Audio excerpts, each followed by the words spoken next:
Wiggle room is music to my next guest's ears. Mark Eiglarsh is a criminal defense attorney and a former county prosecutor with more than 32 years on both sides of DUI cases. First, I just want to get your reaction, Mark, to this arrest and this mugshot.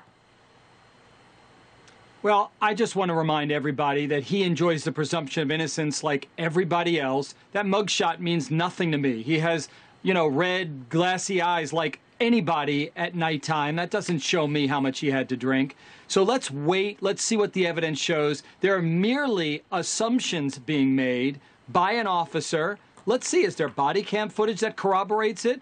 Is there dash cam footage? Is there a busload of nuns who saw him falling down drunk? Let's wait and see what the evidence shows. Okay, I love that you said the busload of nuns. Not only is it funny, but I also often wonder if you need a busload of nuns when you have someone who is as absolutely beloved as Justin Timberlake, or is it all going to happen behind the scenes? The defense will all happen out of the view of the rest of us. He probably won't even make a public appearance back in the Sag Harbor courtroom. Like, how's it going to work? Well, first of all, I hope he's not treated any differently than any first-time DWI offender in New York.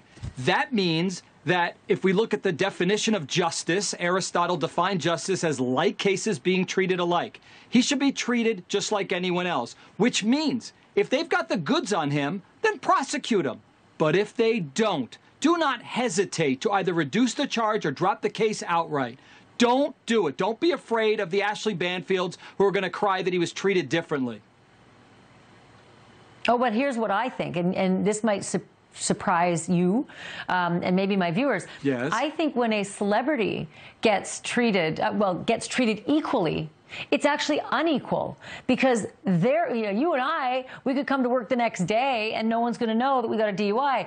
Timberlake could lose endorsement deals. He might lose a concert or two. He could lose hundreds of thousands, maybe millions.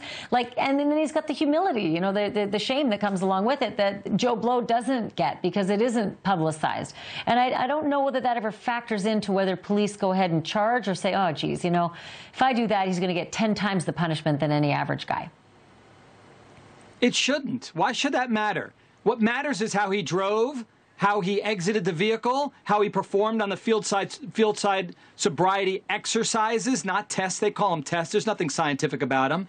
Whether he blew into the machine or not, and what's his reason for refusing. Those are the issues. Who he is, how well he sings, his celebrity, has nothing to do with the evidence of the case.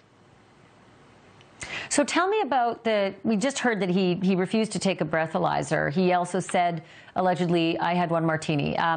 All those things, if this is your client, what are you doing with that? Are you suggesting, look, take the hit, don't do the breathalyzer, you'll probably lose your license automatically for a year or so. But what do you recommend to your clients?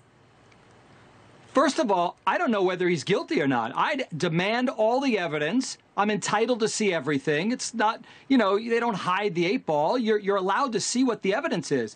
First of all, we're relying upon solely the officer's word. If that's it, well, then there's a lot to talk to him about. Like, my client allegedly didn't have slurred speech. Isn't that correct, officer? You wrote down he had slowed speech. What the heck is that? Slowed speech? And by the way, what about all the other things he didn't do? There's no evidence that he was falling to the ground, that he had opened a container, that he vomited, all the unusual indicia of impairment that's not necessary to convict someone, but things that would tell me that he absolutely is guilty. And by the way, many innocent people refuse to blow into the machine because it is fallible. It's like a toaster that you set on light and sometimes it comes out burnt.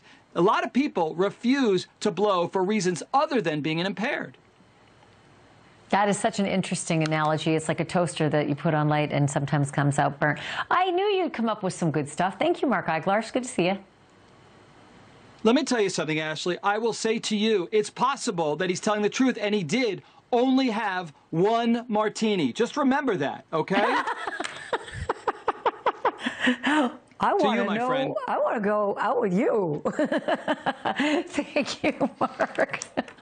I was totally not expecting that, but you have now made my night.